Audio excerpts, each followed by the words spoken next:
के आदेश दे दिए गए हैं। एलजी मनोज सिन्हा ने जांच के आदेश दिए हैं। बड़ी खबर सामने आ रही है।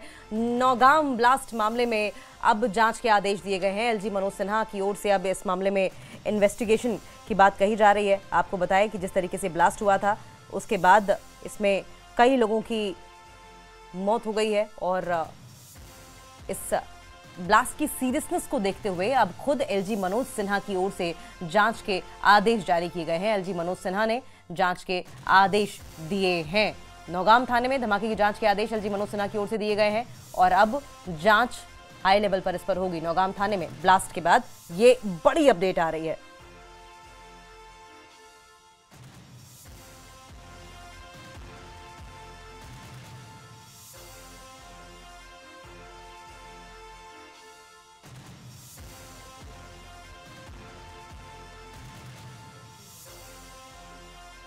तो आपको बता दें कल देर रात 11:20 पर जो ब्लास्ट हुआ था उसमें लगभग 32 लोग घायल हुए हैं। बताया जा रहा है 9 लोगों की मौत हो गई है, जिसमें एक एसआई भी है, साथ साथ एफएसएल के कर्मचारी भी हैं। और आपको बताएं जब ये ब्लास्ट हुआ तो लगभग 600 मीटर के डिस्टेंस पर इस धमाके की गूंज सुनाई दी और आसपास की जो बिल्डिंग्स थी वो भी दहल गई और आसपास जितनी भी वहां पर गाड़ियां खड़ी थी वो इस धमाके की चपेट में आई, उनको भी नुकसान हुआ है। और जिस सीरियसनेस के साथ ये धमाका हुआ है इसी के मद्देनजर अब खुद एलजी मनोज सिन्हा ने इस पर संज्ञान लिया है और थाने में धमाके की जांच के आदेश दिए हैं। नौगाम थाने में कल जोरदार धमाका हुआ था और आपको ये भी बता दें कि जिस तरीके से ये धमाका हुआ था बताया जा रहा है कि फरीदाबाद से जब अमोनियम नाइट्रेट बरामद किया गया था उसको यहाँ पर लाकर जांचा जा रहा था। तो ये कोई आतंकी ब्लास्ट नहीं था, ये जांच के दौरान रखा हुआ अमोनियम नाइट्रेट था जो कि एक्सीडेंटली ब्लास्ट हो गया था। ये बात क्लियर हो गई है और अब ये आपको हम सोशल मीडिया प्लेटफॉर्म एक्स पर जो पोस्ट एलजी मनोज सिन्हा की ओर से किया गया है वो भी दिखा रहे हैं। पहली ऊपर देखेंगे आप ब्लास्ट के बाद किस तरीके से धमाके के बाद पूरा का पूरा इलाका ये तीव्र प्रकाश के साथ प्रकाशित हो गया था। और उसके बाद ये नीचे एलजी मनोज सिन्हा के ऑफिस से किया गया tweet, deeply anguished by the loss of precious lives due to extremely tragic accidental blast at Nowgam police station in Srinagar. My condolences to the bereaved families. I pray for speedy recovery of the injured. न सिर्फ जांच की बात उन्होंने की है बल्कि प्रार्थना की है, कामना की है उन लोगों के जल्द स्वस्थ होने की जो कि इस धमाके में घायल हो गए हैं। साथ साथ उन परिवारों के प्रति संवेदना भी एलजी मनोज सिन्हा की ओर से जताई गई है जिन्होंने अपनी जान इस ब्लास्ट में गंवा दी है। आबिद इस खबर पर और ज्यादा जानकारी के लिए हमारे साथ जुड़ गए हैं। आबिद, एलजी मनोज सिन्हा की ओर से इस धमाके की जांच के अब आदेश दे दिए गए हैं। हाँ, सही कहा आपने, क्योंकि एलजी की जांच से अब आदेश आया है कि इसकी जांच हो, पूरी तरह से जांच हो। हालांकि डीजीपी जो है जम्मू कश्मीर पुलिस के उन्होंने भी कहा कि एक्सीडेंटल है और उन्होंने भी कहा है कि इन्वेस्टिगेशन जारी है।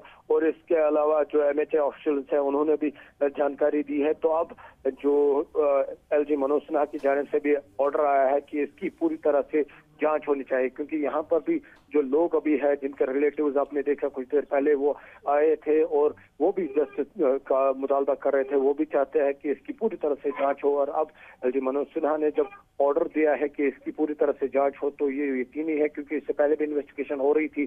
जो क्राइम स्पॉट अभी है जहाँ पर ये हादसा हुआ है उस पूरे इलाके को अभी सील कर दिया गया है, जांच हो रही है और अब जांच में मजीद तेजी आएगी जिस तरह से एलजी मनोज सिन्हा का ऑर्डर है। और लोगों की भी यही मांग है जिनके रिलेटिव इस हादसे में जांबाज हुए हैं या जख्मी हुए हैं, वो भी चाहते हैं पूरी तरह से इसकी इन्वेस्टिगेशन होनी चाहिए। और अब एलजी मनोज सिन्हा ने भी क्लियरली कहा है कि इसकी पूरी तरह से इन्वेस्टिगेशन होनी चाहिए। जी आबिद, कोई जानकारी इस बारे में मिल पाई है कि जो घायल हुए हैं इस धमाके में उनकी हालत कैसी है? तो उनको अभी मुख्तलिफ हॉस्पिटल्स में वो जेर इलाज है और अभी तक जो जानकारी है कि उनकी हालत मुस्तकिम बताई जा रही है, यानी स्टेबल बताई जा रही है। ताहम जो हालांकि ऑफिशियल्स की जानिब से क्लियरली आया है कि घबराने की कोई जरूरत नहीं है, हालात बिल्कुल कंट्रोल में है, काबू में है।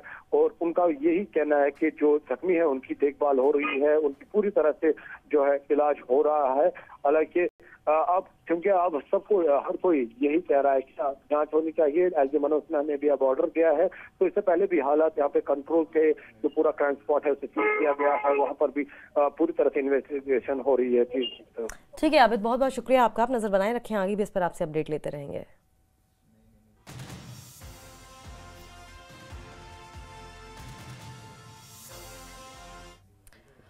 और बड़ी खबर सामने आ रही है। एलजी मनोज सिन्हा और मुख्यमंत्री श्रीनगर जाएंगे। नौगांव में हुए धमाके की जानकारी लेंगे, घटनास्थल का जायजा लेंगे। एलजी और मुख्यमंत्री उमर अब्दुल्ला नौगांव जाने वाले हैं। देखिए, आपको एक बहुत इंपॉर्टेंट बात इस मामले में बताएं कि जिस तरीके से आतंकवाद ग्रस्त राज्य रहा है जम्मू कश्मीर, सबसे बड़ी बात यह है कि पाकिस्तान के नजदीक है, बॉर्डरिंग स्टेट है, और ऐसे में इन्फिल्ट्रेट करके बहुत बार ऐसा होता है कि आतंकी यहां पर आते हैं। कई बार आईडीज बरामद की जाती हैं, विस्फोटक पदार्थ बरामद किए जाते हैं, विस्फोटक सामग्री बरामद की जाती है। और ऐसे में कोई बहुत बड़ी बात नहीं है थानों में इस तरह की सामग्री का होना, लेकिन ये फरीदाबाद से लाया हुआ अमोनियम नाइट्रेट था, विस्फोटक सामग्री थी जिसकी जांच की जानी थी, जो ब्लास्ट हुआ जिसकी वजह से 32 लोग घायल हुए हैं, 9 लोगों की मौत हो गई है। और अब इस मामले में एलजी मनोज सिन्हा और खुद मुख्यमंत्री उमर अब्दुल्ला श्रीनगर नौगांव में हुए धमाके की जानकारी लेंगे। घटनास्थल का जायजा भी एलजी लेंगे, मुख्यमंत्री भी पहुंचेंगे घटनास्थल पर और जानने की कोशिश करेंगे कि यह हादसा क्यों हुआ है। देखिए, सबसे बड़ी बात यह है कि एलजी की ओर से जांच की आदेश दे दिए गए हैं। और इसी खबर पर और ज्यादा जानकारी के लिए हम रुक कर लेंगे, हमारे साथ सहयोगी समीर भट्ट भी जुड़ गए हैं।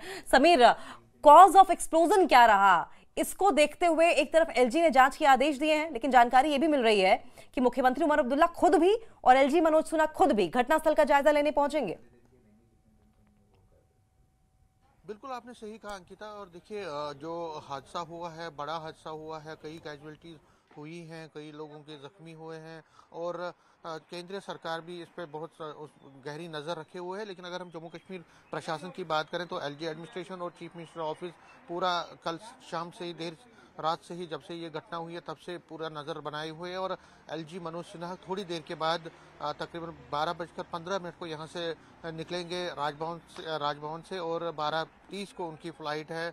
इसका मतलब है कि तकरीबन 1:30-2 बजे के करीब वो श्रीनगर पहुँचेंगे और वहाँ पे सीधा वो जहाँ ये ब्लास्ट हुआ है उस एरिया का भी जायज़ा लेंगे। और कहा जा रहा है कि हॉस्पिटल भी जा सकते हैं और फिर वो सिक्योरिटी एजेंसीज के जो ऑफिशियल्स हैं उनके साथ बात करेंगे। इसी के साथ चीफ मिनिस्टर उमर अब्दुल्ला भी यहाँ से निकलेंगे थोड़ी देर के बाद और वो भी श्रीनगर पहुँचेंगे। उनका पहले दिल्ली जाने का प्रोग्राम था लेकिन वो अब कैंसिल कर दिया गया। और अगर हम एलजी मनोज सिन्हा की बात करें तो उनको यहाँ पे एक यूनिफाइड कमांड मीटिंग की अध्यक्षता करनी थी, सिक्योरिटी सिनेरियो का जायजा लेना था, लेकिन उसको भी कैंसिल कर दिया गया क्योंकि हादसा बड़ा है। हालांकि एक्सीडेंटल हादसा है और पूरा एमएचए और डीजीपी जम्मू कश्मीर पुलिस ने इसको एक कहा है, उसको किसी भी रूल आउट किया है कोई भी टेरर एंगल का। लेकिन तब भी जब हालात ऐसे हों और इतनी बड़ी कैजुअलिटीज़ हुए हों और दिल्ली ब्लास्ट के साथ इस अमनेशन का लिंक था, तो कहीं ना कहीं सिक्योरिटी एजेंसीज और जो प्रशासन है वो पूरी तरह से इस पर गहरी नज़र रखे हुए हैं। और एलजी मनोज सिन्हा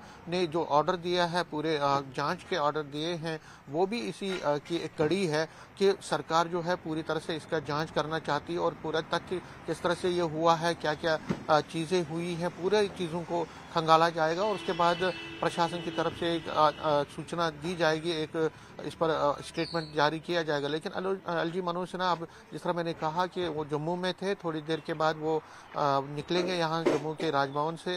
हम राजभवन के सामने ही खड़े हैं और वो यहाँ से निकलेंगे। इसी तरह चीफ मिनिस्टर उमर अब्दुल्ला भी कुछ देर के बाद यहाँ से श्रीनगर के लिए रवाना होंगे। तो दोनों वहाँ पे जो उच्च अधिकारी है, खासकर एलजी जो है, क्योंकि सिक्योरिटी का जो तंत्र है उनके अंडर आता है, तो वो पूरा वहाँ पे पुलिस के अधिकारियों से और बाकी जितने भी सिक्योरिटी एजेंसीज के अधिकारियों से बात करेंगे और वहाँ पे ये जो घटना हुई है इसके रीजन क्या है, क्या कैसे क्या सारा कुछ हुआ है, उसका वो पूरा से एक तरह से जायज़ा लेंगे। और उसके बाद जो जिस तरह मैंने कहा कि दोनों जो है वो सेपरेटली हॉस्पिटल भी जाएंगे और जख्मियों का भी वहाँ पे वो उनकी जो है एक तरह से उनसे बात करेंगे और पूरा वहाँ पे जायज़ा लेंगे। जी ठीक है समीर, बहुत बहुत शुक्रिया आपका। आप नजर बनाए रखें, आगे भी इस पर आपसे अपडेट लेते रहेंगे। तो जिस तरीके से हमारे सहयोगी समीर